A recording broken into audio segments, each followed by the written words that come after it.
Shiv Sena UBT नेता आनंद दुबे શું કહી રહ્યા છે જુઓ વિડીયો। पोल में महायुति को आगे दिखाया जा रहा है, किस तरह से देखते हैं? एग्जिट पोलों पर क्या कहें। एग्जिट पोल एक मनोरंजन का साधन हो गया है। 2-3 दिन इसका मनोरंजन लीजिए, आराम कीजिए, नहीं तो बीपी ब्लड प्रेशर बढ़ जाता है। अरे हरियाणा में दिखाया गया था कि कांग्रेस की पूर्ण बहुमत की सरकार आ रही है, बन गई बीजेपी की सरकार। छत्तीसगढ़ में बताया गया था कि कांग्रेस वापसी कर रही है, बन गई बीजेपी की सरकार। मध्य प्रदेश में बताया गया कि कांग्रेस आ रही है, पूर्ण बहुमत क्या 2/3 बहुमत से आ गई वहां बीजेपी की सरकार।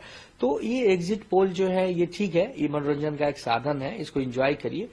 23 तारीख को जब नतीजे आएंगे तो बहुत बड़ा उलटफेर आपको दिखने मिलेगा। जिस प्रकार वोट ऑफ परसेंटेज बढ़े हैं, 2019 के विधानसभा में अगर 61% के करीब थे तो 2024 के विधानसभा में ये 65.11% हो गए।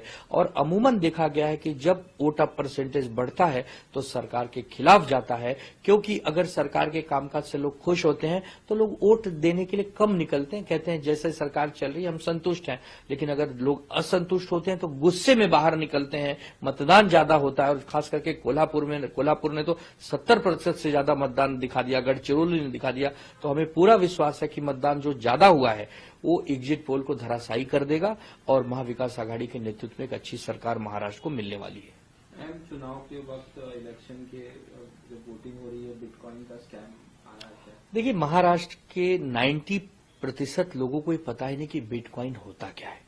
सुप्रिया सुले जी कह रहे हैं कि मैंने स्वयं कभी बिटकॉइन के बारे में कुछ नहीं समझा है, ये मेरी आवाज नहीं है। नाना पटोले जी की आवाज तो कोई साउथ इंडियन की लैंग्वेज में कोई व्यक्ति बोल रहा है, वो दोनों ही कह रहे हैं कि हमारी आवाज ही नहीं है, हम कभी इस मामले को जानते ही नहीं। फिर भी अगर आप आरोप लगाते हैं, आपको लगता है कि आखिरी कुछ घंटों में आपको मतदान मिल जाएंगे, वोट मिल जाएगा, तो महाराष्ट्र की जनता विकास पर बात करती है, महाराष्ट्र की जनता किसान नौजवान पे बात करती है, माताओं बहनों की सुरक्षा पे बात करती है। महाराष्ट्र की 99% से ज्यादा जनता ये सरोकार नहीं रखती कि क्या है बिटकॉइन, ये क्या होता है। क्योंकि लोगों को अपने रोजमर्रा के जीवन में जो मुसीबतों का सामना करना पड़ रहा है ना, लोग उससे निजात पाना चाहते हैं। ये बिटकॉइन वगैरह में ध्यान नहीं है, बल्कि विनोद तावड़े जी के जो पैसे बांटे जा रहे थे उसको करोड़ों लोगों ने देखा है। और हमें लगता है कि उसका भी बहुत बड़ा असर महाराष्ट्र की जनता मतदान के दिन दिखा रही है। और बहुत बीजेपी के एंटी बहुत ज्यादा वोट पड़ रहा है, बीजेपी के खिलाफ बहुत वोट पड़ रहा है, इनके भ्रष्टाचार और तानाशाही रवैये के खिलाफ बहुत वोट पड़ रहा है। तो बिटकॉइन यहां नहीं चलेगा,